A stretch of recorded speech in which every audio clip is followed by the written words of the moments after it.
Merci d'avoir acheté ce tout nouveau tapis de course Nordic Track. Suivez les étapes suivantes pour assembler votre nouveau commercial 2450, 1750, 1250 et des tapis de course LE.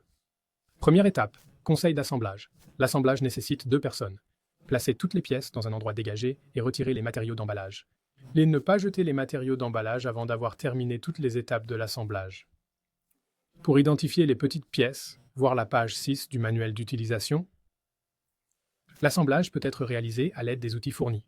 Conservez les outils fournis. Un ou plusieurs d'entre eux peuvent être nécessaires pour effectuer des ajustements à l'avenir.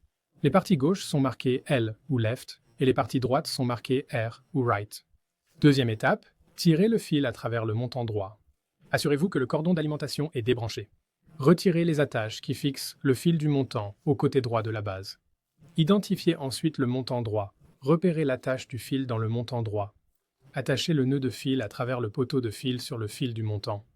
Ensuite, insérez le poteau et le fil du montant dans le montant droit.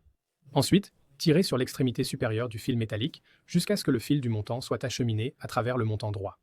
Ne détachez pas encore le fil métallique du montant droit. Troisième étape, fixez la vis de mise à la terre. Retirez la vis indiquée du montant droit.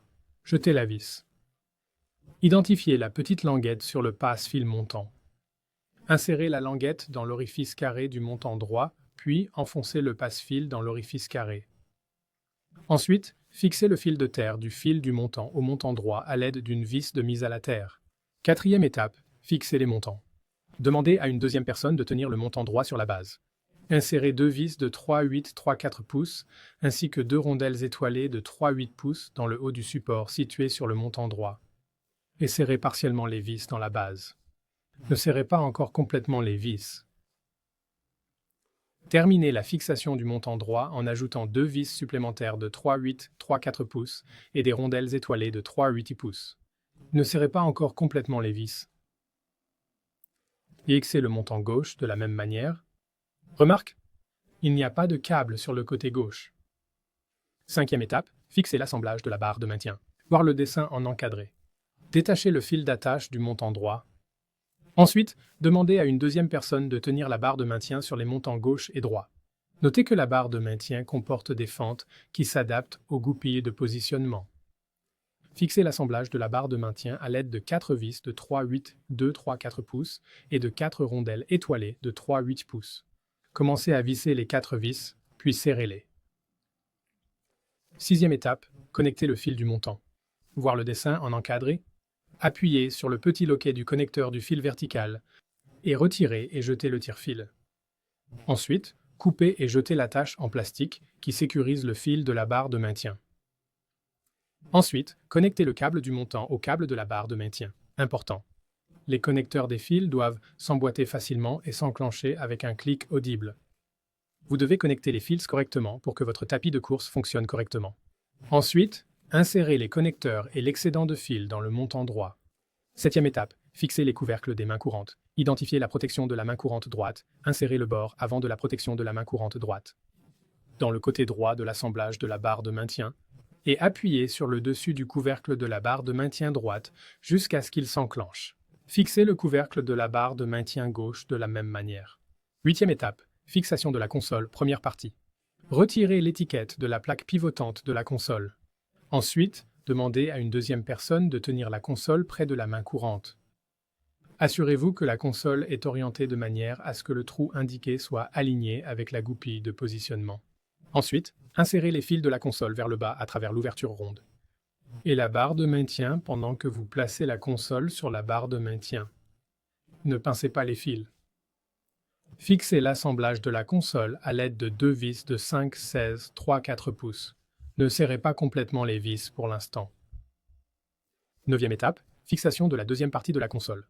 Faites pivoter la console de manière à ce qu'elle soit orientée dans la direction opposée. Tirez les 2 vis de 5, 16, 3/4 pouces dans la plaque de pivot. Commencez à serrer les 2 vis, puis serrez-les fermement. Identifiez le couvercle du pivot gauche. Fixez le couvercle du pivot gauche à la plaque de pivot gauche à l'aide d'une vis M4X 16 mm. Ne serrez pas trop la vis. Dixième étape, fixation de la troisième partie de la console. Faites pivoter l'ensemble de la console dans sa position d'origine. Serrez fermement les deux vis de 5, 16, 3, 4 pouces que vous avez fixées à l'étape 8. Fixez ensuite le couvercle du pivot droit à la plaque pivotante à l'aide d'une vis de M4 16 mm. Ne serrez pas trop la vis. 11e étape. Connectez les fils de la console et fixez le couvercle d'accès. Faites pivoter l'ensemble de la console dans la position indiquée. Voir le dessin en encadré. Connectez le fil de terre de la console au fil de terre de la main courante. Important, les connecteurs de câbles doivent s'emboîter facilement et s'enclencher en place avec un déclic audible. Vous devez connecter les fils correctement pour que votre tapis roulant fonctionne correctement. Poussez ensuite avec précaution tous les fils dans la barre de maintien et fixez le couvercle d'accès à l'aide de deux vis de numéro 8, 5, 8 pouces. Ne serrez pas trop les vis. 12e étape. Fixez la barre transversale du loquet. Soulevez le cadre jusqu'à la position indiquée. Il est important qu'une deuxième personne tienne le cadre jusqu'à ce que l'étape 14 soit terminée. Retirez les deux vis de 5, 16, 1 pouce de la barre transversale du loquet. Orientez ensuite la barre transversale du loquet comme indiqué, avec ce côté vers l'autocollant de la courroie face au tapis roulant. Fixez la barre transversale du loquet au cadre à l'aide des deux vis de 5, 16, 1 pouce que vous venez de retirer et de deux rondelles étoilées de 5, 16 pouces. 13e étape. Fixez le loquet de rangement première partie. Retirez l'écrou de 5, 16 pouces, les deux rondelles de poussée de 3, 8 pouces et le boulon de 5, 16, 1, 3, 4 pouces de la base.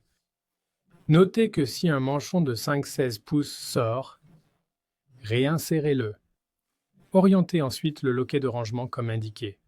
Fixez le loquet de stockage à la base à l'aide du boulon de 5, 16, 1, 3, 4 pouces. Les deux rondelles de poussée de 3 à 8 pouces et l'écrou de 5, 16 pouces que vous venez de retirer. Retirez ensuite l'attache du loquet de rangement. 14e étape. Fixation du loquet de rangement. Deuxième partie. Retirez l'écrou de 5, 16 pouces et le boulon de 5, 16, 2, 1, 4 pouces de la barre transversale du loquet. Ensuite, alignez le loquet de rangement avec le support de la barre transversale du loquet. Et insérez le boulon de 5, 16, 2, 1, 4 pouces à travers le support et le loquet de stockage.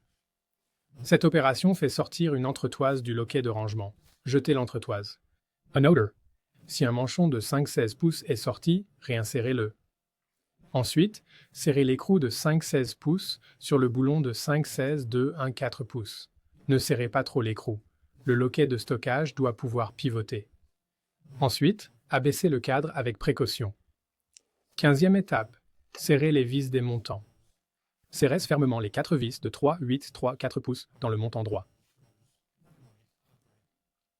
Répétez cette étape sur le côté gauche du tapis roulant. 16e étape, faire glisser les couvercles des montants pour les mettre en place. Identifiez le couvercle de la base droite. Faites glisser le couvercle de la base droite sous le fil du montant et sur la base.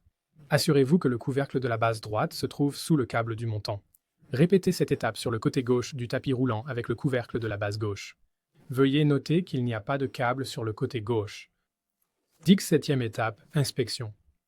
Assurez-vous que toutes les pièces sont correctement serrées avant d'utiliser le tapis de course. Des pièces supplémentaires peuvent être incluses. Placez un tapis sous le tapis roulant pour protéger le sol. Pour éviter d'endommager la console, placez-la à l'abri de la lumière directe du soleil. Conservez les outils fournis dans un endroit sûr. Un ou plusieurs d'entre eux peuvent être nécessaires pour effectuer des réglages à l'avenir. Merci d'avoir acheté ce tapis de course Nordic Track.